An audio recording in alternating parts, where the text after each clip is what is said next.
ಶ್ರೀ ಗಣೇಶಾಯ ನಮಃ. ವೀಕ್ಷಕರಿಗೆಲ್ಲ ನನ್ನ ನಮಸ್ಕಾರಗಳು.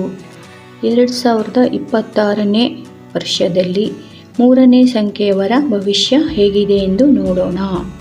3ನೇ ಸಂಖ್ಯೆ ಎಂದರೆ 3, 12, 21, 30.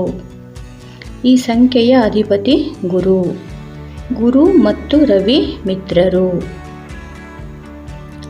ಈ ವರ್ಷ ಬಹಳ ಉತ್ತಮವಾಗಿದೆ. ಉದ್ಯೋಗದಲ್ಲಿ ಉತ್ತಮ ಪ್ರಗತಿ ಕಾಣುವಿರಿ. ಉನ್ನತ ಹುದ್ದೆ ಪ್ರಾಪ್ತಿಯಾಗುತ್ತದೆ. ಅವಿವಾಹಿತರಿಗೆ ವಿವಾಹ ಯೋಗ ಕೂಡಿ ಬರುತ್ತದೆ. ನವದಂಪತಿಗಳಿಗೆ ಸಂತಾನ ಭಾಗ್ಯವಿರುತ್ತದೆ. ವ್ಯಾಪಾರ ವ್ಯವಹಾರಗಳಲ್ಲಿ ಪ್ರಗತಿ ಕಾಣುವಿರಿ. ಈ ವರ್ಷ ತೀರ್ಥಕ್ಷೇತ್ರ ಮತ್ತು ದೇವಾಲಯಗಳ ದರ್ಶನ ಭಾಗ್ಯವಿದೆ.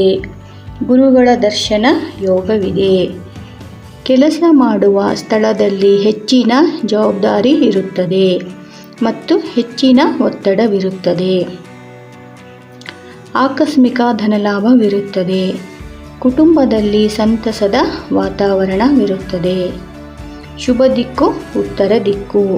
ಶುಭ ಬಣ್ಣ ಹಳದಿ, ಹಸಿರು, ಕೆಂಪು. ಶುಭ ಸಂಖ್ಯೆ 3, 5, 9. ಶುಭವಾರ ಗುರುವಾರ, ಮಂಗಳವಾರ ಮತ್ತು ಬುಧವಾರ. ಶ್ರೀ ರಾಘವೇಂದ್ರಾಯ ನಮಃ ಮಂತ್ರ ಪಠಿಸಿರಿ. ಧನ್ಯವಾದಗಳು.